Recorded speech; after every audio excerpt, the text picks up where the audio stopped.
देवकुंड पहाड़ों के बीच बसा एक छोटा सा गांव, जहां सुबह सूरज की रोशनी बिल्कुल ऐसे पड़ती है जैसे किसी पेंटिंग में।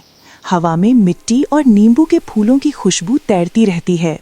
छुट्टियों में राकेश और पूजा गांव पहुंचे थे। उन्हें मालूम नहीं था कि इस शांत सी जगह के अंदर सदियों से दबी हुई एक कहानी उनका इंतजार कर रही है। वाह, यहाँ की सुबह तो जादू जैसी है। हाँ, शहर की भागदौड़ से दूर बिल्कुल सुकून। अरे मेरे बच्चों, आ गए तुम लोग? जी काका, इस बार लंबा रुकने का इरादा है। हम पहाड़, झीलें, खेत सब देखेंगी।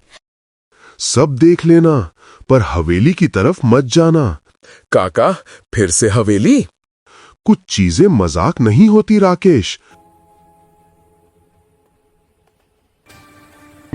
गांव का वार्षिक मेला रंग बिरंगी दुकानों, ढोल नगाड़ों और मसालेदार पकौड़ों की खुशबू से भरा। बच्चों की हंसी और नौजवानों की भीड़ में हर तरफ जीवन झलक रहा था। पूजा, ये लाल दिल वाला चाहिए। मेला मतलब यादें। अरे ये तो बचपन वाली दुकान है। शाम होते ही लौट आना। आप हर चीज में टाइम क्यों लगाते हो? क्योंकि कुछ जगहें रात की नहीं होती, सिर्फ दिन की, और हवेली उन्हीं में से एक है।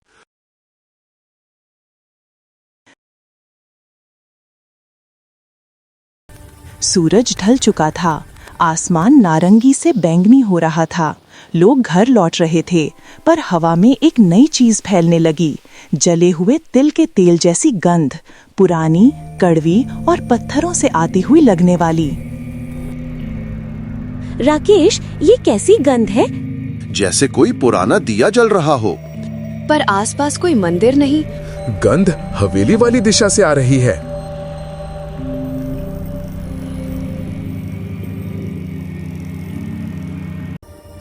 अगली सुबह सियाना पूजा के घर दौड़ती हुई पहुंची। उसके चेहरे का रंग उड़ा हुआ था, बाल बिखरे हुए और आंखों में रात भर न सो पाने की दहशत। पूजा, पूजा, दरवाजा खोलो।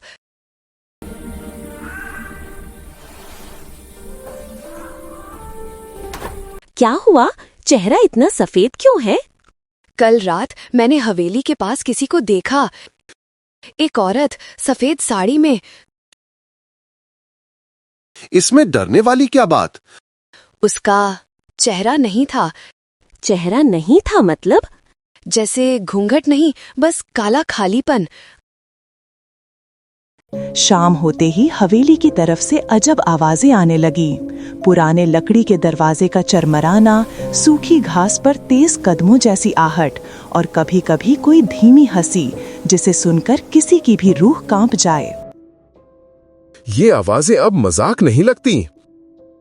हर रात क्यों? हवेली में सदियों से एक दीप जलता है, उसे बुझने नहीं देना चाहिए। किसी का नहीं, पूरे गांव की रक्षा का। अगर बुझ गया तो वो लौट आएगी, जो कभी गई ही नहीं। पूजा कमरे में बैठी थी कि अचानक खिड़की पर दो ठक ठक की आवाज आई, जैसे कोई नाखूनों से कांच खटखटा रहा हो। कौन? क्या हुआ? कोई था खिड़की के बाहर, इंसान जैसा नहीं। किया कि अब सच्चाई जाननी होगी। रात 10 बजे 6 लोग हाथों में टॉर्च लेकर हवेली की ओर चल पड़े। रास्ता सुनसान था। सब टॉर्च पकड़े रहना।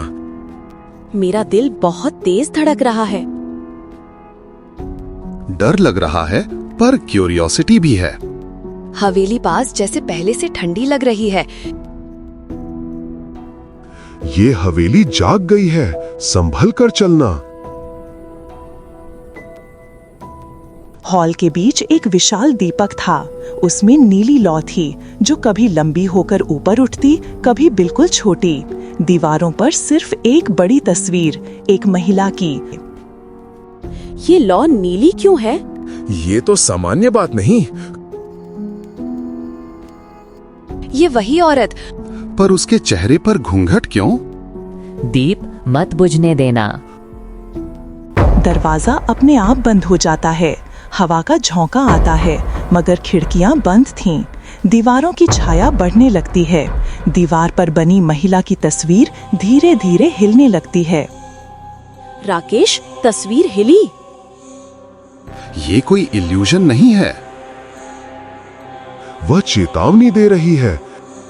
काला धुआं दीवार से निकल रहा है। हम यहाँ बंद हो गए हैं। अचानक दीपक की लौ सफेद हो जाती है। उसके ठीक सामने एक स्त्री का आकार बनता है। उसके बाल हवा में उड़ते हैं, चेहरा आधा दिखाई देता है, पर भयावह नहीं बल्कि पीड़ा से भरा। आप कौन हैं? मैं श्रद्धा, हवेली की रक्षक। मैं उस बुराई को रोकने वाली हूँ जिसे इस हवेली में कैद किया गया था। काली शक्ति जो दीप बुझने पर बाहर आती है। दीवारें जोर से कंपन करने लगती हैं। काला धुआं हवेली के हर कोने में घूमने लगता है। दीपक की लौ बुझने को है। सबके पैरों के नीचे जमीन हिलती है। इसे बुझने मत। भगवान, हमारी मदद करो। हम सब हैं यहाँ। हम काली ताकतों को बाहर नहीं आने देंगे।